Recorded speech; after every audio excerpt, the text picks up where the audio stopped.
నిజామాబాద్ జిల్లా డిచ్పల్లి మండలం మెంట్రాజ్పల్లి గ్రామంలో వరి కొనుగోలు కేంద్రాలను పరిశీలించిన మంత్రి జూపల్లి కృష్ణారావు. ఈ సందర్భంగా ఆయన మాట్లాడుతూ రైతులు పండించిన ధాన్యానికి గిట్టుబాటు ధర కల్పిస్తూ ప్రతి ధాన్యం గింజ కొంటామని అన్నారు.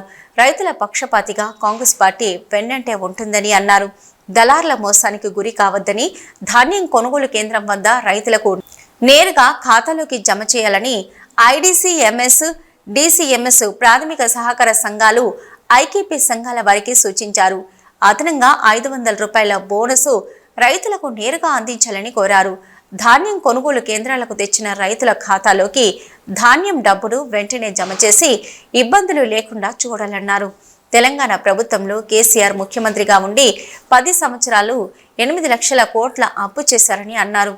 అప్పుల కుప్పగా మార్చిన కేసీఆర్ సర్కారు ఇప్పుడు కేటీఆర్ ప్రజలను తప్పుదవ పట్టిస్తూ అవాకులు చెవాకులు పేలుతూ 8 లక్షల కోట్ల అప్పు కాంగ్రెస్ సర్కారు అధికారంలోకి వచ్చే నాటికి మిగిల్చారని, ఇది అబద్ధమని నిరూపిస్తే తాను రాజీనామా చేస్తానని మంత్రి జూపల్లి కృష్ణారావు సవాల్ విసిరారు.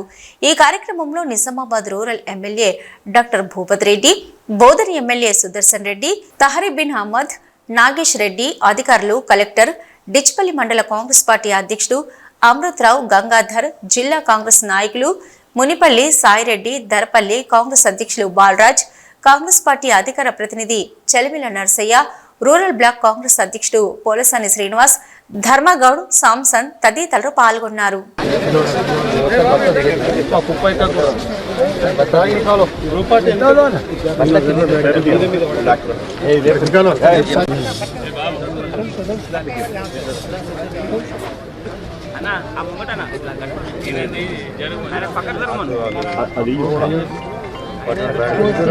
తోసేది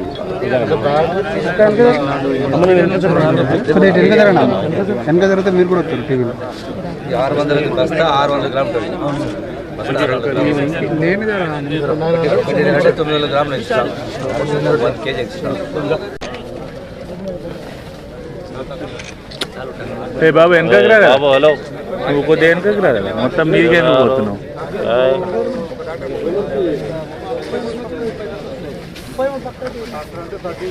అందరు తీసుకోవాలా?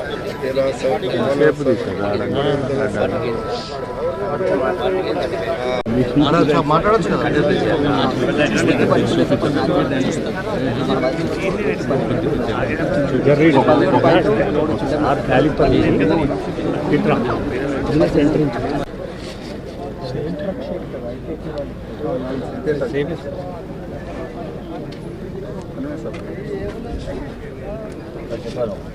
వివిధ ఆర్గనైజేషన్స్, ఐకేపీ సంఘాలకు ఉన్నటువంటి రైతు అందరూ కూడా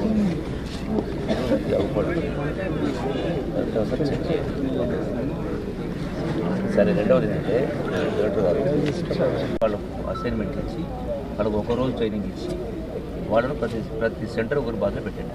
మార్నింగ్ టీవీలో వాళ్ళు ఉండేది అట్లా చేస్తేనే మనం కొంత కంట్రోల్ జరుగుతుంది, కరెక్ట్ జరుగుతుంది. ఓకేనా? రైతులకు అర్థమైందా? విన్నారా? రైతులు రండి, ఎవరైనా మాట్లాడతారా? తెలిసింది నాకు అర్థం చేసుకుని నేను మీ బాధలు ఎవరు మీ సమస్య ఉంటే ఇట్లా కాదు ఇట్లా అని చెప్పండి, దాన్ని సరి చేసే మార్పులు సరి చేస్తాం. చిన్న విషయం సార్, రైతు ఈ దొడ్డోడ్లకు 2320 రూపాయలు క్వింటల్, సన్నాలకు 500 కలిపినప్పుడు 2820 రూపాయలు, 800. దానిలో ఏ గ్రేడ్ ఉంది? ఏ గ్రేడ్ బి కూడా 20 రూపాయలు భేదం ఉంది. దొడ్డుకు లేదు సార్. సో వ్యత్యాసం 20 రూపాయలు ఉంది. దొడ్డుకు లేదు సార్. దొడ్డు మొత్తం ఏ గ్రేడ్లలో పోతుంది. మీరు చెప్పదలుచుకుంటే రైతులు చెప్పండి. ఇప్పుడు ఈ బోనస్ అన్నది ఇప్పుడు వేసే డబ్బులతో వేస్తారా? బోనస్ అన్నది 500 వేసే డబ్బులతో వేస్తారా లేకుంటే తర్వాత వేస్తారా? మీరు డబ్బులు చేసేస్తారు. ఈ డబ్బులతో వేస్తారా? డబ్బులు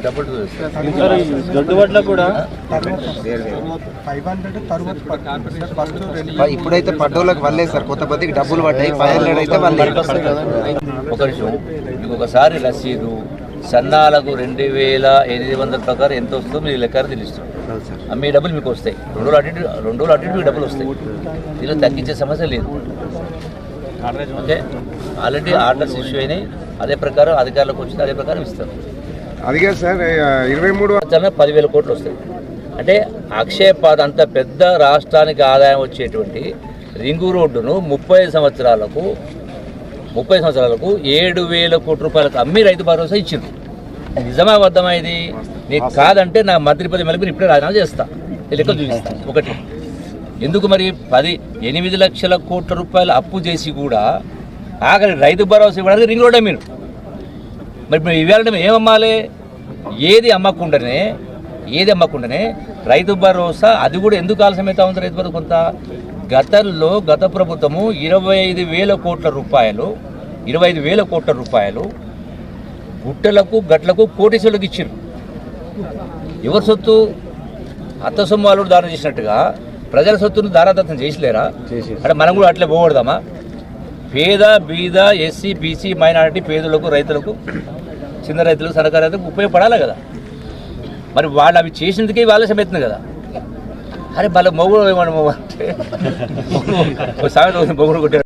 ఏ స్కీమ్ పని చేయకుండా మనం 18,000 కోట్ల రుణమాఫీ చేసినామా చేయలేదా? మరి గత ప్రభుత్వం కూడా రుణమాఫీ చేస్తాం చాలాసార్లు చెప్పింది కదా. పోయినసారి 10 సంవత్సరాల్లో ఒకసారి ₹1,00,000, ఒకసారి 1,00,000, ఆ రెండవసారి ₹1,00,000 చేయలే. కేవలం పావులొంతు మందుకు మాత్రమే ₹1,00,000 రుణమాఫీ చేసింది, మీద చేయలే, వదిలేసింది. అది అలా మీరు చేస్తుంటే కూడా మాట్లాడితే దాన్ని ఏమంటారు? కరెక్ట్ కాదు కదా.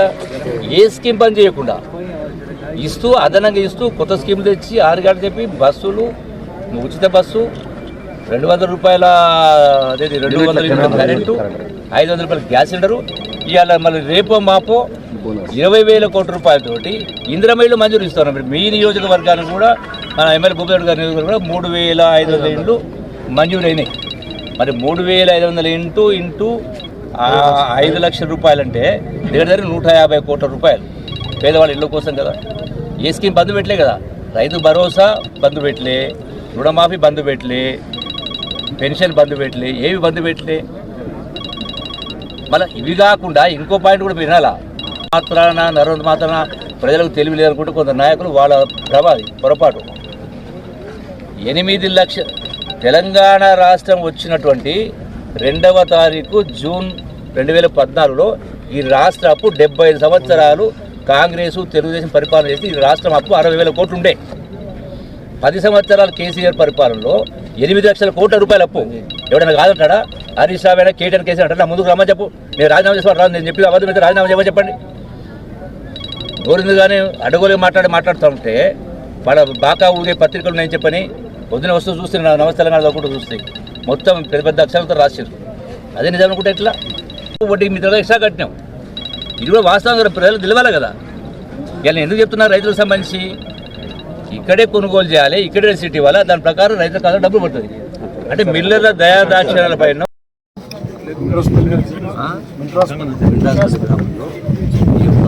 మార్కెట్ యార్డ్ పరిశీలన చేస్తూ కొనుగోలు పరిశీలన రైతులకు ఎటువంటి నష్టం జరగకుండా దళారీల